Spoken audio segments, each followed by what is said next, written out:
This video is going to be about masculine and feminine in terms of spirituality and tarot.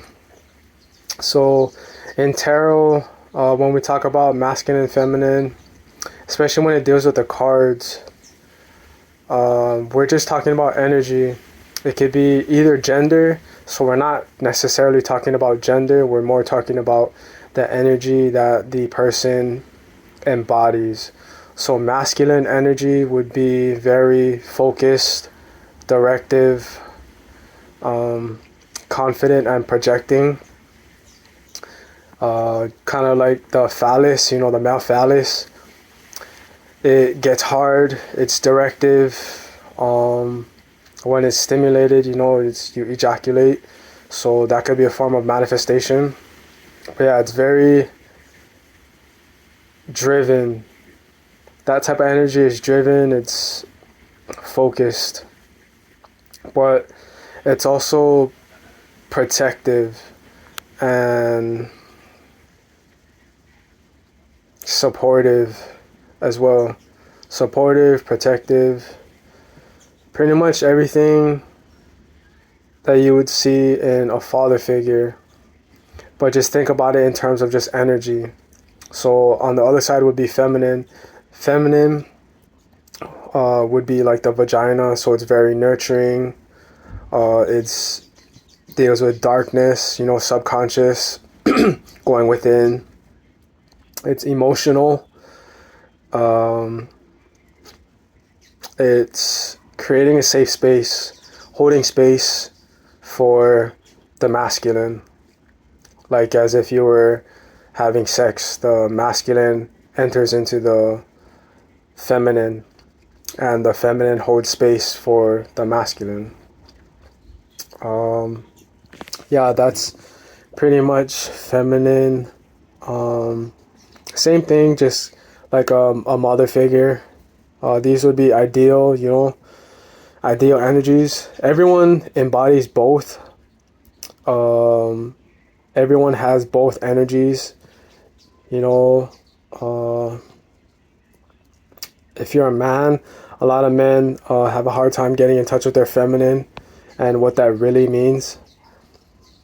So to me, that means just knowing your emotions, knowing what you're feeling, where does this feeling come from, and kind of fully stepping into that frame, that mindset of this is what I'm feeling for this reason, and there is a reason why I'm feeling this, and just kind of checking in with yourself, registering the feeling and letting it pass. It's not a forever thing. It's a right now or just in the moment thing.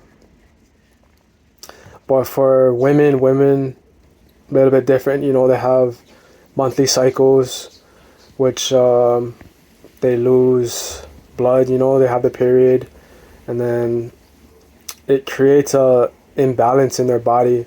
So on an emotional level, they're emotionally dysregulated. So just like the male phallus, the masculine is there to be like the rock, to stay firm, stay hard, and the feminine leans on the masculine in times of need. So kind of like if you're having sex again, the phallus is inside the vagina. The vagina is enveloping the phallus, the masculine. So the feminine leans on the masculine for strength, for comfort, for protection. In spirituality, it's kind of the same, it's all energy. Like I said, everyone embodies both. That might be a hard concept to grasp, but yeah, everyone has both energies. Certain instances, you step into a certain energy, especially if you're in a relationship with someone. You want to be your true authentic energy, which is if you're a man, it should be masculine, and then if you're a woman, it should be feminine. That is the most ideal, but that's not always the case. Sometimes the woman will be in her masculine, and then the man could be in his feminine. So in that case, you'll have to balance it out. When you come together, it should be able to balance out where the man is going back into his masculine, and then the woman is going back into her feminine. But this also comes from being secure and safe in your environment, but also just in your own body, knowing who you are as a soul, as a person, being able to allow yourself to, as a man, to go into your feminine, softer side, nurturing. Especially if you have kids, you can't always just be super masculine. You do have to step into the feminine role, at least energy wise. As needed. Same thing with the feminine. As a mother, she will have to step into her masculine. But yeah, just being comfortable with yourself, to allow yourself to experience that side. Because I know a lot of people, they shut off, especially men. They don't want to be seen as gay or feminine, so they will shut off talking about emotions or expressing emotions, which is kind of sad because it's shutting off a side of yourself that deserves to be seen by others, especially intimate partners. If you're with your intimate partner, I would hope that you're comfortable enough to show that person your true self, all angles of you, not just the rose-colored glasses you want them to see you through. And same thing as a feminine, you want her to be able to be taken care of, nurtured. But it depends on how you grew up, what you saw in terms of relationships. How is a woman treated? How is a man treated? What is a dynamic? Even gender roles.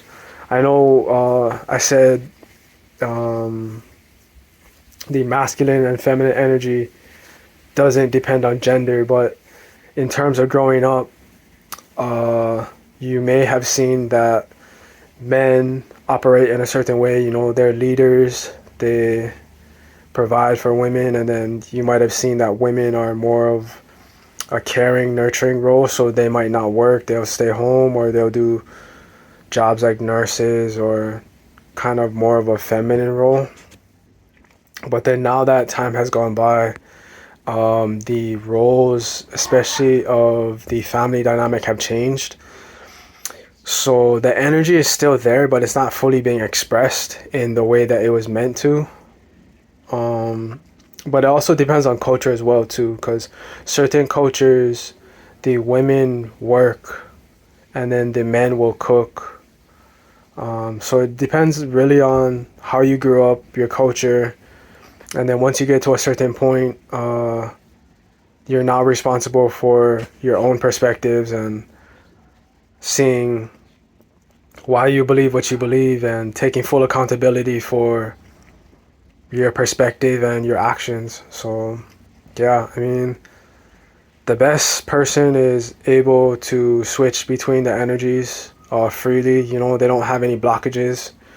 Blockages could be mental. It could also be spiritual as well.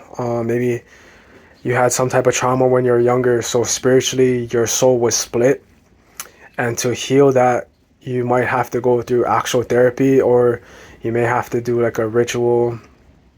And then sometimes you may have to revisit that wound, so reopen the wound, go through a similar experience in a safe and controlled environment, and then changing the outcome.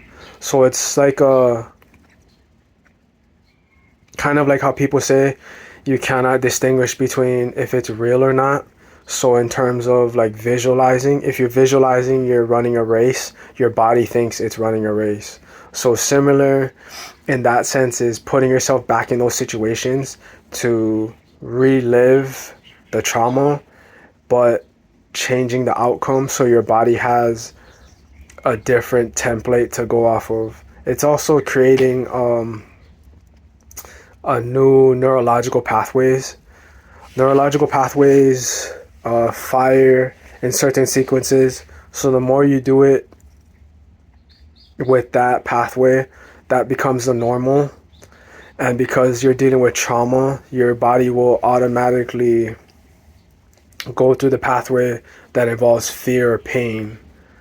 Your body and your brain do not want to go through any pain, so it'll do everything to steer you away from that, which is where the kind of re-traumatizing yourself, it's not re-traumatizing, it's more reprogramming. That's probably a better way to put it, is you're reprogramming yourself with a new outcome. And then there's also other ways too, like Dianetics can trace traumas back into the womb. So it deals with a sense of being unconscious. That's a big thing about Dianetics. You can look it up on Google. I'm not sure if there's YouTube videos, but I know for sure Google has some information. So if you're interested in that, look it up, do some research. And a lot of it is psychology based as well. The psychological makeup of a man is very different than a woman. So that plays a role on the spiritual aspect as well. It could create blockages from you fully expressing either side. Yeah, but that's pretty much it. Like, so like how I said, the feminine is darkness, subconscious. The masculine energy would be more light. So like the yin and the yang. The yang is masculine, and that's the light side.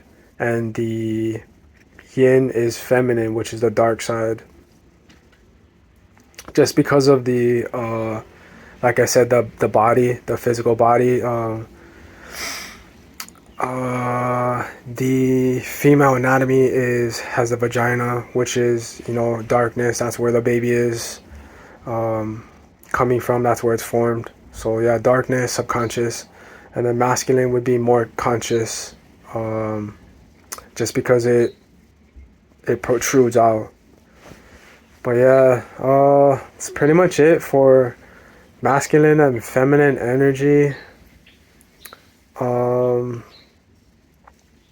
Yeah, you can message on here or even look at my website, the different services I offer. I mean, if you have any questions or any concerns, I might be able to help you.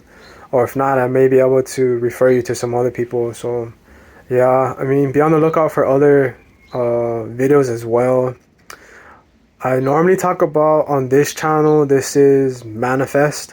So I talk about spiritual things, self-help, all things that kind of deal with that. So if you're interested in that, definitely subscribe to this channel. Let me know if you want me to talk about anything else. But be on the lookout for other content as well. And I'll see you on the next one.